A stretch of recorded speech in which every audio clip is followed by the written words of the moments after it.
Shalom, shalom. Foremost, I want to give all praise to Yahweh B'Shem Yahushua B'Shem Rakakadash.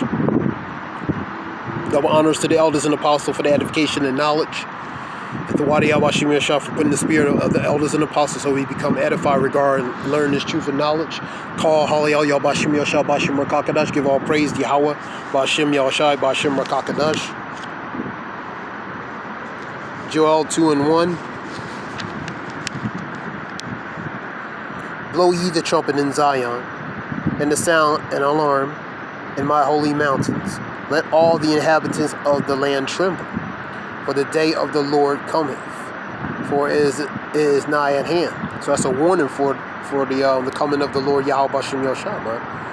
A day of darkness and of gloominess, a day clouds and of thick darkness. Put that with Amos 5, talking about the day of the Lord is going to be of dark and not light, and very dark, man. And I'll go to it, Lord willing. So it's not going to be a good day. And woe to you that desire the day of the Lord, man. And for what end is it for you? I'm going to go to it, Lord willing. Let's finish out.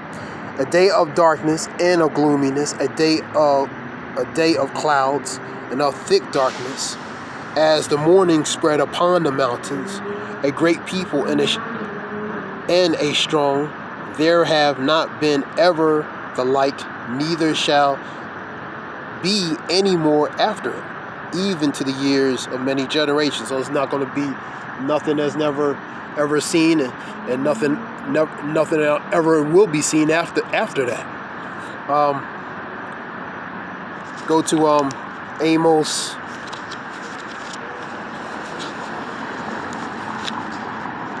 Amos 5, I'm going to read 16.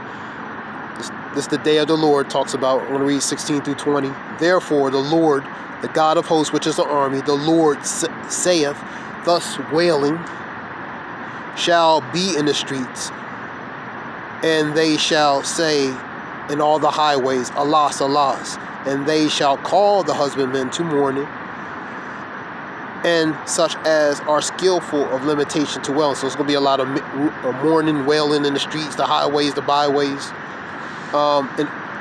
and all vineyards shall be wailing, for I will pass through thee, saith the Lord. So it's going to be lamenting, which is mourning and wailing, man.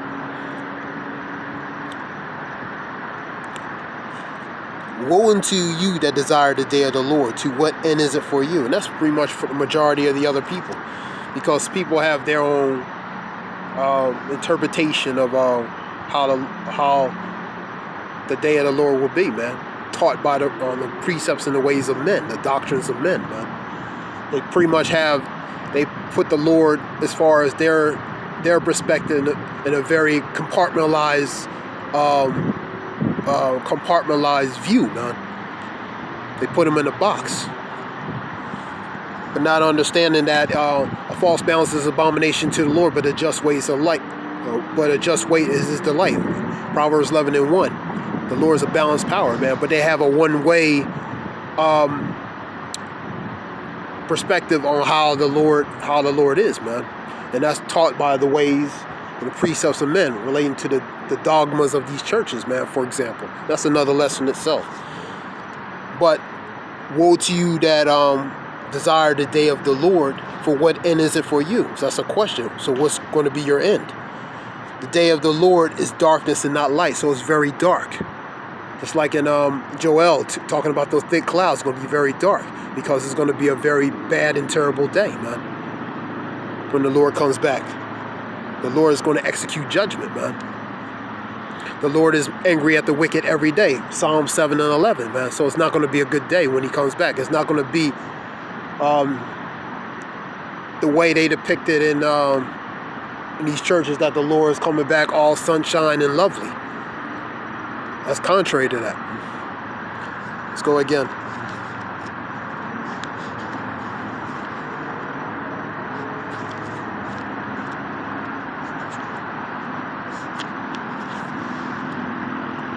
Amos.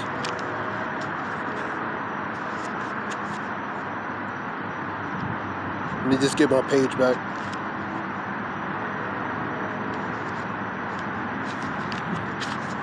Okay. Woe unto you that desire the day of the Lord. To what end is it for you? For the day of the Lord is darkness and not light, so it's very dark. As if a man did flee from a lion, and a bear met him, or went into the house, and leaned his hand on the wall, and the serpent bit him. So inevitable circumstances, individually, collectively, ones are going to run into, man.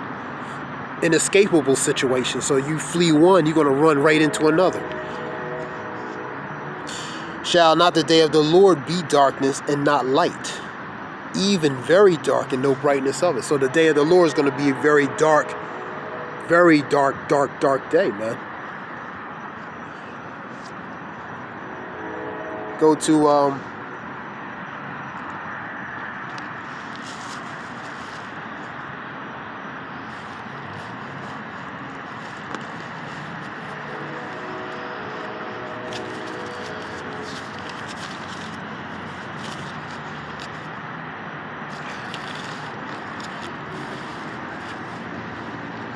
Shalakia.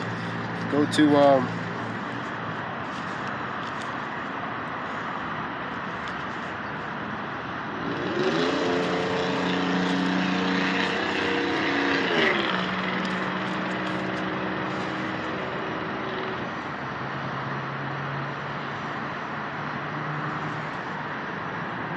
Zephaniah 1:14, Zephaniah 1:14 through 18, Zephaniah.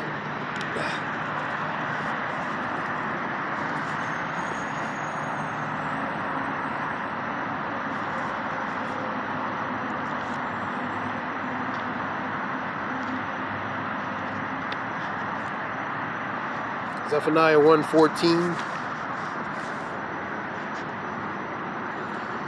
The great day of the Lord is near. It is near in hasting greatly, even the voice of the day of the Lord. The mighty men shall cry bitterly. So the mighty men are going to cry bitterly. Strong guys and mighty men, whether financial or whoever, rich men, poor men, mighty men, they're gonna cry bitterly, man. Men of valor, men of valor, they're gonna cry bitterly, man.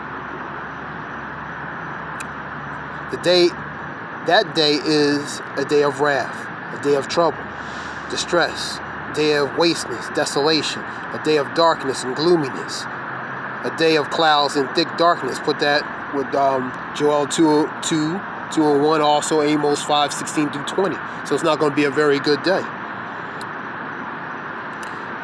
The day of the trumpet and alarm against the fenced city and against the high towers. That fenced city and the high towers, man. Pretty much a points of protection and hedge, man.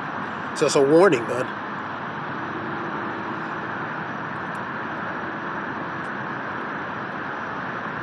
And I will bring distress upon men, that they shall walk like blind men, because they have sinned against the Lord, and their blood shall be poured out as dust, and their flesh as dung, man. So the Lord is going to bring judgments, man. For many great misery shall be done in the latter times, man, because they walked in great pride. 2 Ezra 8:50. So those great miseries are going to come upon the people. Because what? Because they sin in their wickedness, their pride, their wickedness, and pretty much the exceeding level of all wickedness that's been produced in society.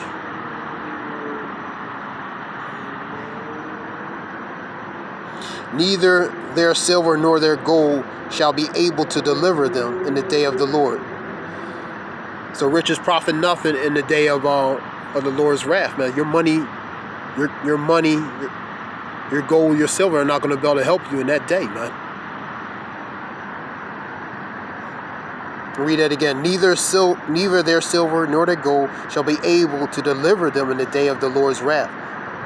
But the whole land shall be devoured by the fire of his jealousy. And the fire of his jealousy ultimately is a mixture of the chariots and ultimately those arrows, those bows and arrows, which relates to the nuclear missiles, man.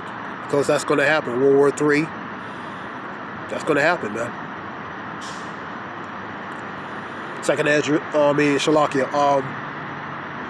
Revelations 11 and 14. Revelations 9 and 12.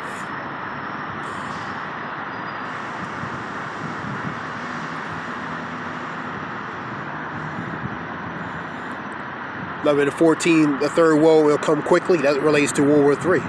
It's 11 and 14 Revelations. And we'll read it again. Neither their silver nor their gold shall be able to deliver them in the day of the Lord's wrath, your money, your currency, but the whole land shall be devoured by the fire of his jealousy.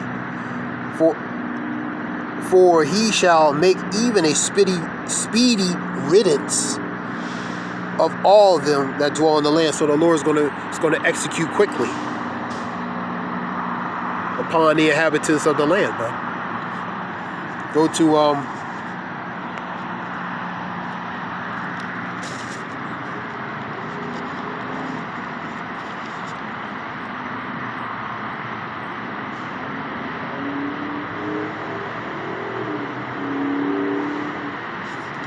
go to Romans 13 and 11. Romans 13 and 11.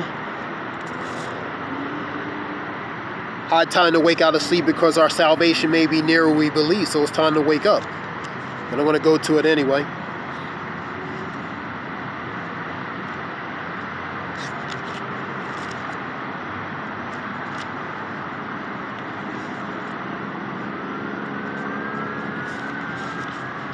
Romans 13 and 11.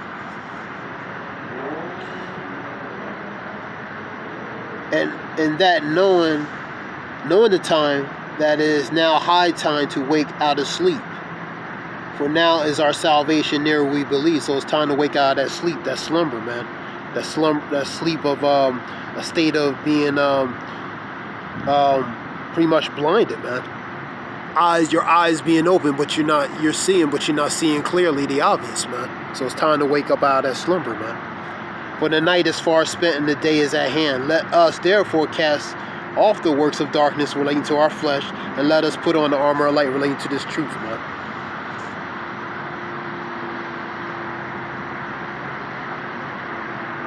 Now I'll read the rest. 13. Let us walk honestly as in the day, in rioting and drunkenness, not in chamber and wantonness, not in strife or envying, but put ye on the Lord, the Hamashiach, and make not provision of the flesh, which is our flesh, our skin, to fulfill the lust thereof, and that relates to the desires of the flesh, man. So it's high time to wake out of sleep, man. Paying attention with the times we're in. Be circumspect and not as fools as wise, redeeming the times because it's evil, because they're evil. Ephesians 5:15 and 16, because understanding the balance of the times that we're in, man. Let's go to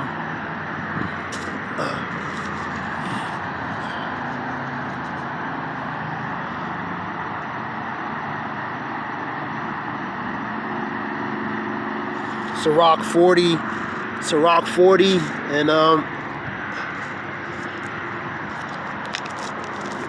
Sirach 40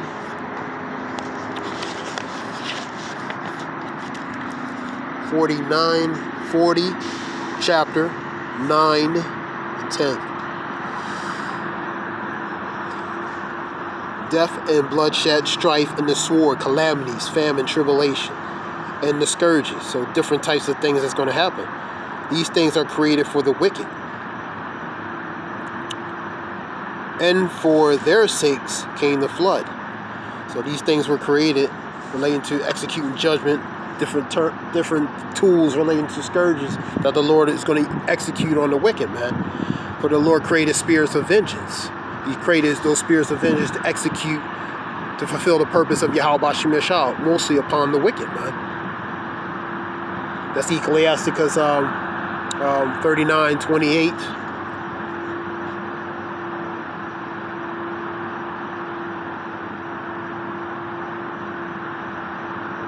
to 30. Examples of that, I'll give you examples. The fire, the hail, the famine, death. All these were created for vengeance. the teeth of wild beasts, scorpions, serpents, sword, punishing the wicked to destruction, for example.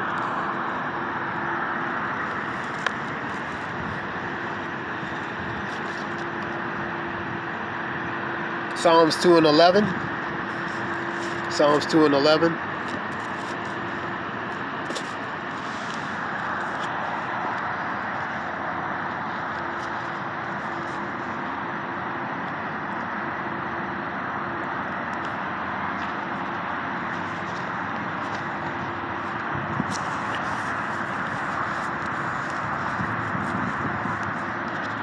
Serve the Lord with fear and rejoice with trembling. So serve the Lord with fear.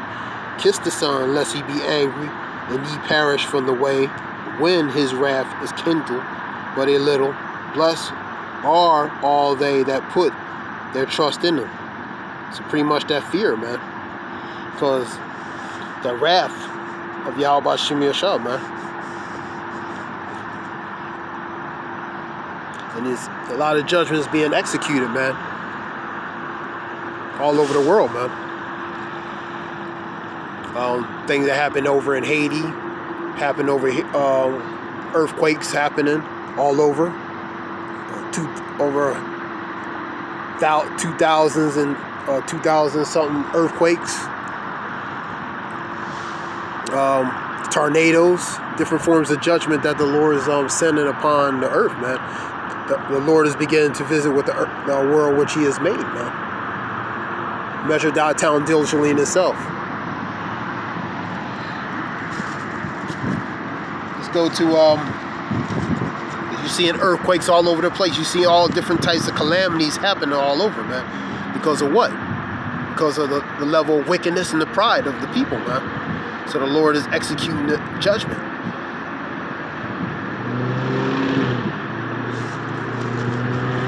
Let's go to Jeremiah 28 and 8.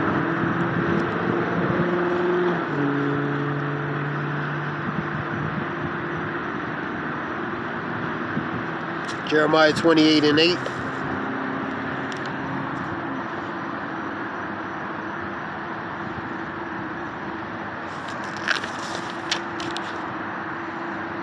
The prophets that have been before me and before thee all prophesied both great many countries and against great kingdoms of war, evil, and pestilence.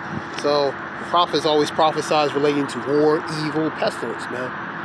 In these kingdoms, previous kingdoms, this kingdom here. And the ones before, man.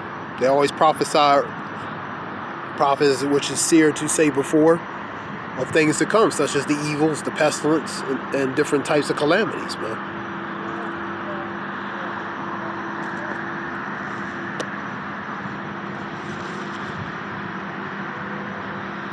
Matthew 16 and 2 and 4. Matthew 16, 2 and 4.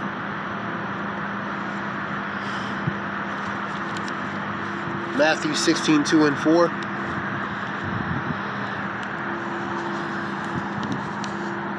Matthew 16. And he answered and said unto them, when it is evening, ye say, it will be fair weather, for the sky is red. And in the morning, it will be foul weather today, for the sky is red and lowering. O ye hypocrites, you can discern the face of the sky, but can ye not discern the sign of the times, man? So you can discern certain things of other things, but the things that's important you can't discern, man. Especially if they right in your face, man. Ye, a wicked and adulterous generation, seeketh after a sign. A sign is this, pretty much a warning, a token, a sign. And there shall no sign be given into it but the sign of the prophet Jonas. And he left them and departed.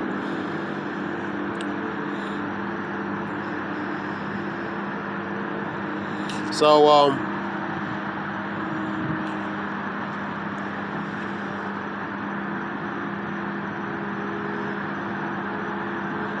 And this wicked and adulterous generation talk about this generation here, man.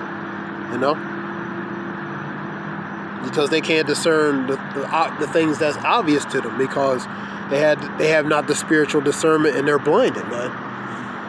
And majority are going to be blinded. That's why they're going to be taken, when they say peace and safety, then sudden destruction come upon them. First of all, Thessalonians 5:3. They're going to be taken unawares, man. These things are going to come like a thief in the night upon the people, man. Because they don't discern the things that's really going on, man. They're oblivious to their little bubble and blinded to the obvious, man.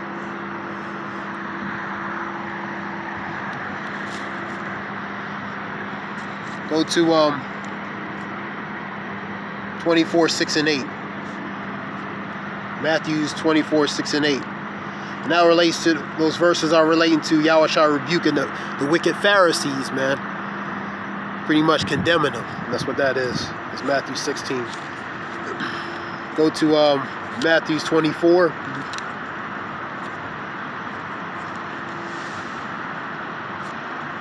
(24, 6 and 8).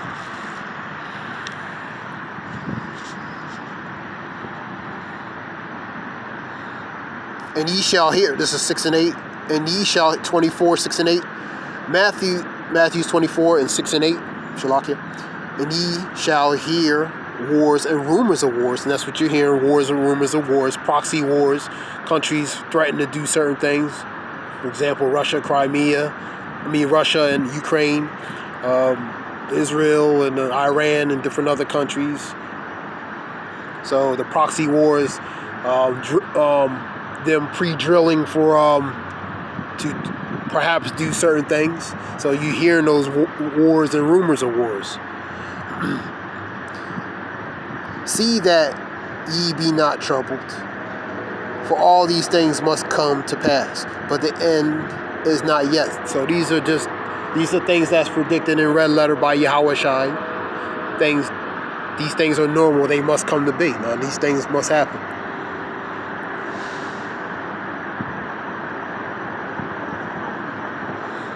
For nation shall rise against nation, and kingdom against kingdom, and there shall be famine and pestilence and earthquakes in different places. All these are the beginnings of sorrow. So all these are sorrows, man.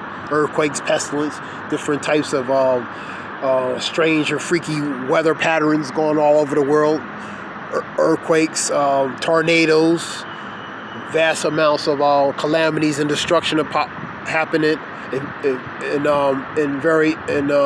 diverse areas of the world, man. So these are all the beginnings of sorrows, which is we in the latter times, man, relating to those sorrows, man. We in the latter stages of it, but all these things must come to pass, man. 2 Ezra 6 and 7.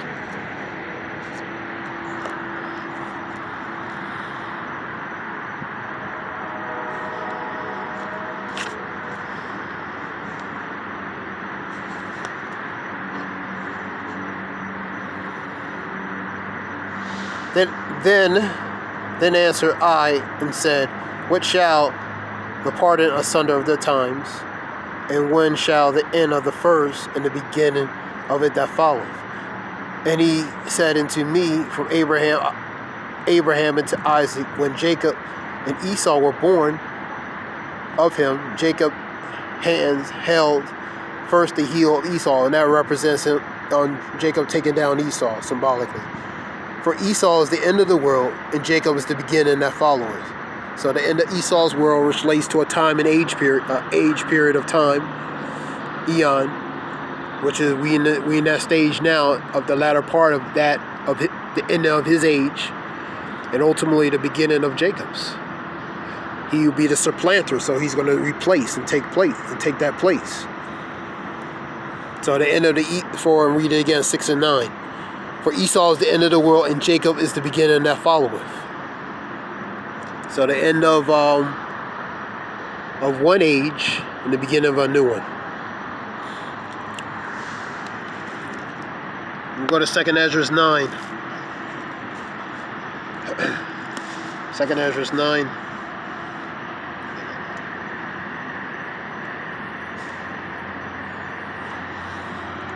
I was quoting 2 Ezra 9 and 1 and 2. I'll just go to it and read it.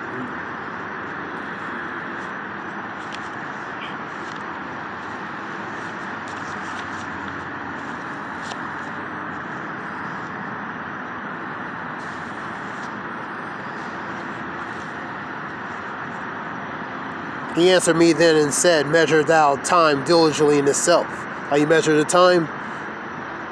The scriptures are the measuring tool, and you use that to measure the things that's going on in society, man. That's that measuring tool, that ruler, pretty much. And when thou shalt, read again, he answered me then and said, measure thou time diligently in itself. And when thou seest the parts of the signs past, which I had told thee before. So these things were told before, that a generation was going to experience certain things in the latter times, man. This is the generation. Then shalt thou understand that is the very same time wherein the highest will begin to visit the world which he has made, which he is visiting. Therefore, when there shall be seen earthquakes and uproars of the people, the uproars relates to the commotions, the civil unrest, the disturbances, the civil disturbances, the unrest, the instability,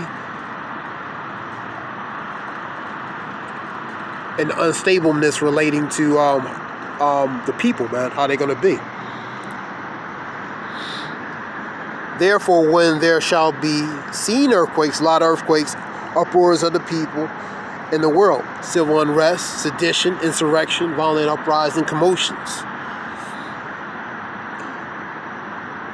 Therefore, when there shall, then shalt thou well understand that the Most High spake of those things from the days that were before thee, even from the beginning. So these things were spoken from the beginning.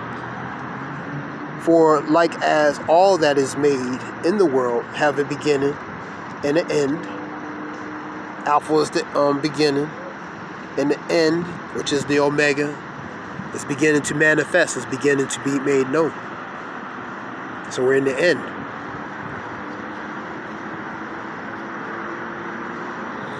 Even so the times also of the highest have plain beginnings and wonders and powerful works, endings and effects and signs. So we in the stages where the signs of the Lord's coming is coming, man. The Lord is beginning to visit the world which he has made. He's manifesting by the visitation of different things he's allowed to manifest. And he just lightly touching the earth with certain things, man. And that being said, I hope this helps whoever listens. This is Brother Zayab, which means wolf. Hope it helps in some way. Give all praise to Yahweh Bashem Yahshua Bashem Rakakadash. Shalom, thanks.